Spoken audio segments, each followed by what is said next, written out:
It was your typical Sunday afternoon. I was queued up in a squad with my friends, and yes, Dino was there because for some reason whenever I played with Dino, the game goes sideways. Now I am a certified bone muncher, and at this particular time, I was running small game and gobbling up every single totem right at the beginning of the game because I had gotten rear-ended by Noed so many times that my face was perpetually stuck in the I told you so position after I ran a killer for so long that the Proclaimers wrote a song about it, and rather than cleanse the totems, my Swift collectively pieced out the moment Noed triggered. So as I finished up my rounds and located the final totem, I saw that bad boy was lit. Of course, I called it in. We've got a lit boy in the open. Stand by for haunted ground.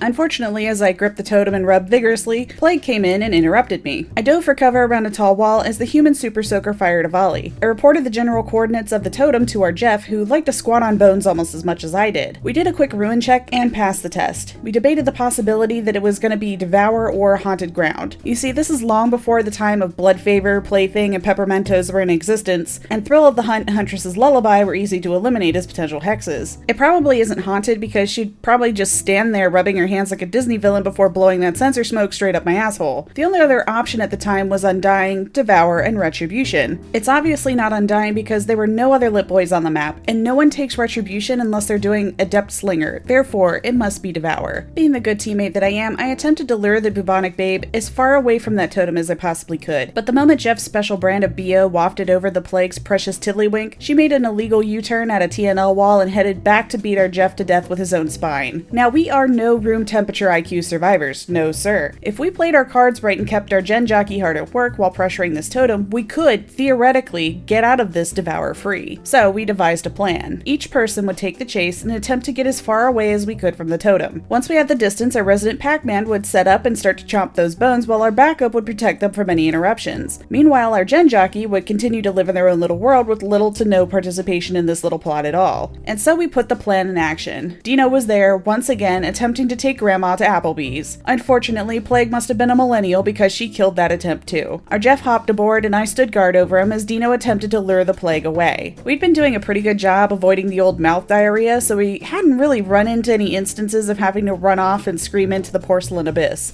So imagine our surprise when the sound of cleansing rang through the fog. Apparently, when Plague had been unleashing the vomit comet, a tiny little trail managed to clear a wall and land squarely on a generator. At first, our gen jockey ignored it, but once he became fully infected, he hopped off his generator, strolled over to the sink, and washed his hands. This would not normally be an issue, but the proximity of the totem at hand and the Plague's Kool-Aid sippy cup was not ideal for us. So just as Jeff was reaching the climax of his totem cleansing, we were hit with the homicide hurl, and we all had to book it out of there. Unfortunately, our Jeff got caught in the second blast, and our man went on hook right next to that totem. Now, there is one other thing that I really should have mentioned before. That would be the old Mori system. It wasn't too big of a deal unless you were going against Spirit, Legion, or Doctor because they were always packing Moris, but it wasn't something we usually had to deal with when going against a Plague. You see, with the old Mori system, you only had to hook a survivor that's right, one time, and you could Mori their ass. No DS, they tunnel you, you're done, sir. This really speaks to the evolution of the mains, as nowadays Legions aren't super toxic anymore, but back in the day your average Legion main was bringing in Ebony Mori, slugging everyone after first hook, and then using the Mori right before you bled out. People could literally get years worth of salt in one match by playing nurse with an Ebony Mori. So we knew he might be in a little bit of trouble. We thought that she may have brought a Shroud instead of a Mori because she would still want the tokens for Devour, right? Ah, how innocent we were. The moment Jeff cleared that hook, Plagatha tunneled him into the ground. Specifically, the ground right in front of the totem, and Mori'd him. Unfortunately, between the hook being right there and the Plague's constant pressure, we hadn't been able to get anywhere near that totem. Our jockey was nearly done with the third generator. Unfortunately for us, most of the generators left were uncomfortably close to Plague and her precious totem. We had a quick discussion about whether we should go for plan B and ignore the totem entirely, since it will be much harder to get those Devour stacks, and just go ahead and get the rest of the gens done and hopefully leave without losing another man. Dino did point out that that would be the smarter option. We were heavily leaning towards plan B when our Jeff, who had been relatively silent since Plague treated his face like a toilet and spewed all over it, stepped in. Patriotic music began to play in the background, but with a little bit of metal because it's Jeff, you know? He began a speech about how we could do the generators, but it's the principle of the thing. If you go to a Waffle House and you get yourself a giant plate of hash browns smothered in some cheese and cooked by a man 7 times your senior, a cigarette hanging from his chapped lips, steps, and just as the waitress who keeps calling you sweetheart comes to leave that ash-seasoned plate of grease and potato, some boomer walks in and clobbers you because you had the audacity to be served first. Would you not throw a chair at that bitch? We were both confused